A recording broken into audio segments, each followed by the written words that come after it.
morning, everyone. It is Super Bowl Sunday. It's about 8:15 in the morning, and I'm on the road. I'm headed up to meet someone to pick up a motocross helmet and maybe a dirt bike carrier, which would be cool because I don't have, well, we have a huge 16-foot lowboy, but we don't have anything smaller that I can take bikes to the track. And then I'm going to make a quick trip east from here, about 2 hours, and hopefully pick up an old school 1975 Yamaha MX400. Also, real quick, I just wanted to explain two things. First of all, we don't just have shit tons of money where we just go out and buy stuff all the time. Whenever I want something new or a new project, then I usually have to get rid of something else to kind of make that happen. So for this example, I sold I had a long-range rifle. It was a Remington 700 Police Model 1 300 Win Mag, and so I sold that to pick up this bike. So it's never just tons of money just sitting around. I make it so I have to get rid of one thing to move on to another. It's usually just a rotation of things, so it's not just like we're just adding on tons of stuff. We don't have 8 Jeeps in our house or anything like that. Also, secondly, one of the biggest reasons I do this, especially with vehicles, is it just kind of educates me. It helps me learn more about different vehicles, different builds, and gives me the opportunity to kind of get experience with different models, because I would eventually like to have a little shop. So working on different vehicles and building up different things kind of helps me out, gets me well-rounded. So this is kind of more of an education tool than anything. So whenever I do an XJ build or a CJ build or a TJ build or anything like that, or the Swagoneer, it helps me learn about those vehicles. That's kind of a little background on that and why I'm always kind of swapping around. It's a buying and selling process as an education tool. It's just a quick little tidbit on that, because I know some people are probably curious on why we're always going through so many different vehicles and stuff like that. Continuing on. Tire carrier picked up. Now I'm not going to have to get a trailer, so that's cool. I was worried about it hitting the rear tire, but that works out perfectly. And also picked up a new helmet. I've been needing another one, so this kind of works out really well. Plus these showies are just awesome. Clean it up and whatnot, but that's a nice upgrade to what I've been wearing, so good stuff right there. All right. There she is, 1975 MX400.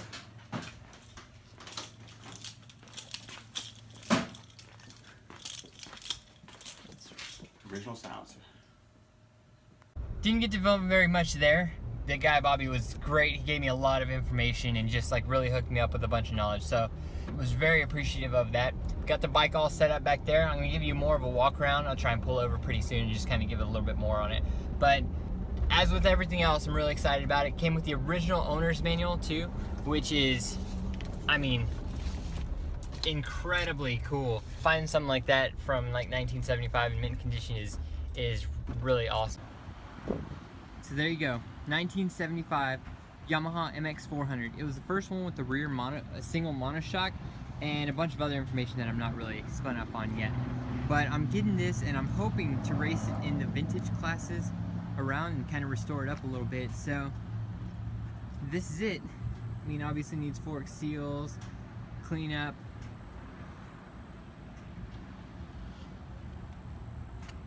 But super cool project. So basically, here's the story. So my dad used to have one of these, and for like the past 6 or 7 years, I've been posting on Craigslist or whatnot, you know, just every now and then, just want to buy Yamaha MX400 this model year. And so I'll post up and just kind of wait and see if anybody responds. I've never had any response until recently. This guy finally emailed me and said, hey man, I have one. I've been talking to him for a couple weeks now. We kind of got a price together and everything. Super helpful, really cool guy. And drove out about 2.5 hours and picked this up. Needless to say, really excited about this little build also. Got the new whips in here together. This is gonna be such a cool project. I don't know if you guys know how excited I am about this. This bike is just so cool. But anyways, we're gonna have some fun on this today. Nice little Monday afternoon surprise. Got some new plastics in for the little whip. What's so cool about this thing is everything is so stupid cheap for it. Watch out, buddy. Shay's mad because we're taking apart Frankenstein. It adds character. She really likes the stitching on the front fender. I mean, we can rip this one if you want. Add some more stitching to it. That's a waste. I agree. And I love how... you could have got another color besides red. Well, I was thinking about that. And you thought, I don't really want to make my wife happy. I'm going to get the color I want. This isn't my bike, it's her bike. But I'm going to get red because I like red. what color would you prefer? Green. Green? Cowie green. You wanted a green Honda, but then we would have had to get a new seat cover. I would have just Sharpied over that. I would have figured it out. Why don't we just get you a Cowie? You got me a Honda. Well, we can get another one.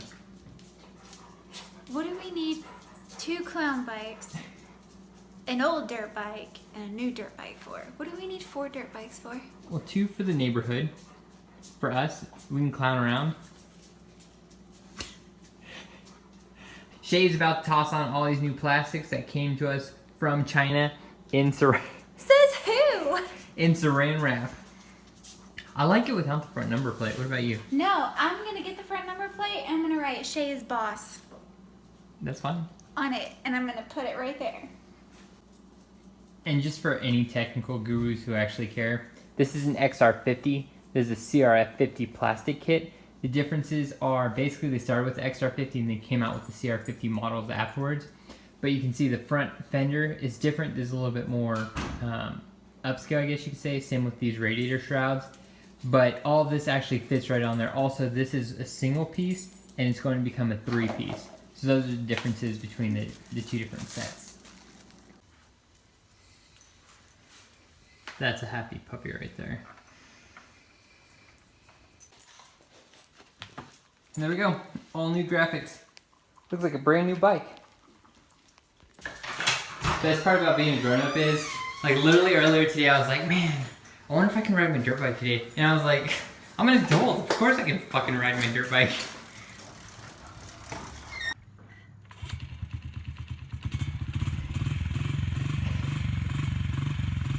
Yeah.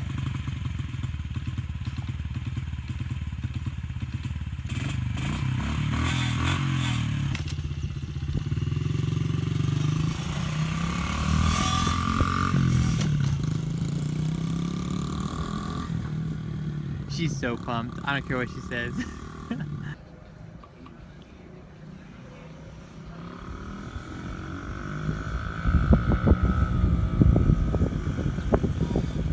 at that smile.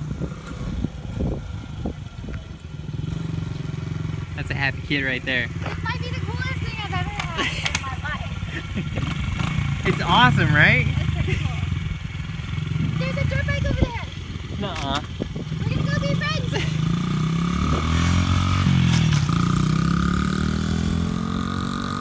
And I never saw Shay again.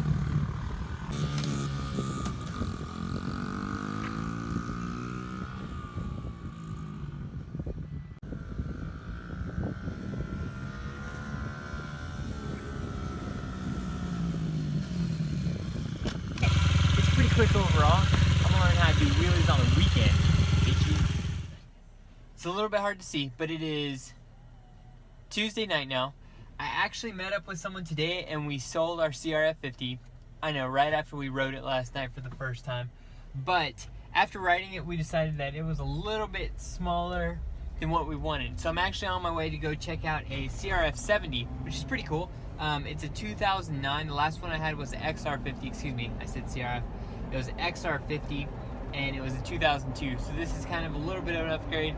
2009 CRF70. So it's nice, so it's gonna be hard to film. I'm not gonna roll up on someone's house filming, but anyways, I just wanted to kind of give a backstory on that and hopefully pick it up right now. So if everything works out, I'll see you on the flip side with it. Just finished up at Cycle Nation and got the CRF70 back. It had really bad gas in it and the carb needed to be cleaned out, so I can do it, but it's kind of a science with some of that stuff, so I just had them do it. And so no, I could not do it as good as the shop could do it. So now it's running perfectly spick and span. Shay has not ridden this one yet. As you saw the other day, she was riding the 50. So I'm pretty excited to see her on this one, and hopefully I get that same smile out of her. Round 2 with the second bike. This is the CRF50 we mentioned earlier. I'm excited to get on it.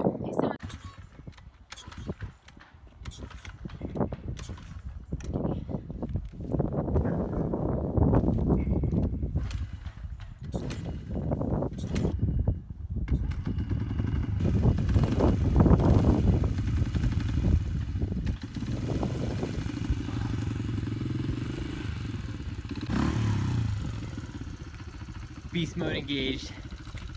She ready.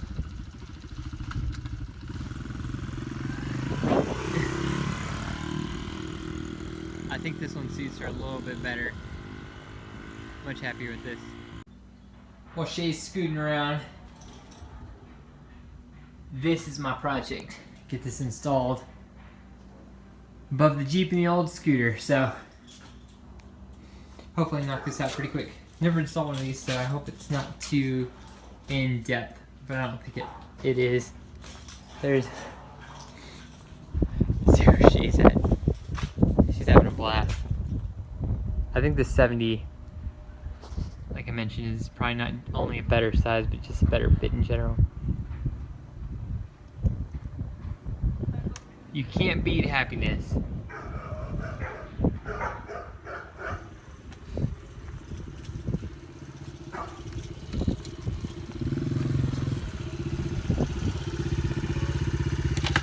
Alright, so what are your thoughts on the 70 versus the 50? Well, it's obviously more comfortable. It's just a little bit bigger. It's good. It's faster too. So, happy with this one? It's a good fit.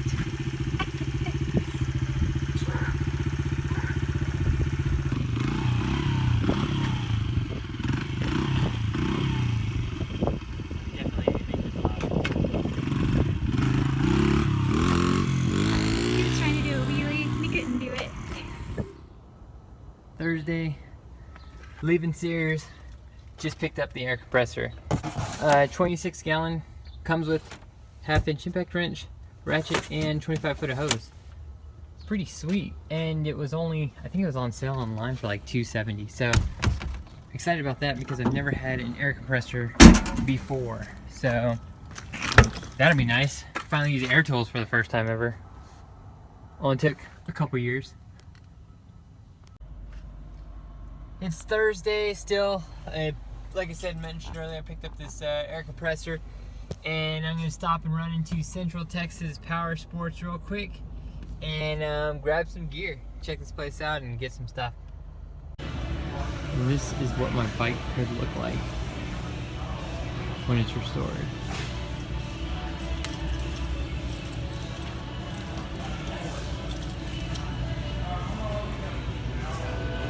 (1976) YZ250. Well, Thursday, you've been expensively productive. This is kind of cool. Just drove in the neighborhood and I came across this sign right across the street from us. That is awesome. So, for anybody who doesn't know what that program is, check it out. I think it's where they basically, all these vendors come together and they donate a home to a veteran. So, that is freaking badass, and I'm super pumped that that's going on in my neighborhood. Alright guys, that wraps up this week. It's been kind of busy and fun. I have to get all this put together. Still have the garage door opener that I'm going to try and toss together tonight. And we got the compressor and everything, so busy night ahead of me. And then this weekend, next week should be fun because this weekend we are going to the track on Saturday. So we're going to go riding on Saturday. And then Supercross Saturday night, and then Sunday, hopefully get the pressure washer or some other stuff. We'll see what's going on. And then a busy week next week too. Are we the only ones that don't celebrate Valentine's Day, or is that just kind of not really a thing anymore? Maybe it is, I don't know. You guys tell me. I think it's pretty cliche, so we try and do different things for that. So, hope everyone has a great Valentine's Day and a good weekend, and we will see you next week. Jeep Noob out. Also guys, real quick, and I don't know how to get this on so it records the actual screen, so my apologies for having to record the screen itself. But I went ahead and got some merchandise set up at this storefront right here. This was the best place I could find to kind of do something like this. So if you guys have any other recommendations, please let me know. This will work for now to kind of get things just kind of kicked off. But I really wanted to get a hat made, so I've used this before and it allows me to make anything that I order open and available to anybody else. So I got this set up. I'm going to put the link below if anyone wants to order something. Awesome. Thank you so much. And I appreciate the support. We'll get some more stuff on the way. This is just kind of a starter way of getting some stuff out there. Really looking forward to rocking this. I'm going to get a red one.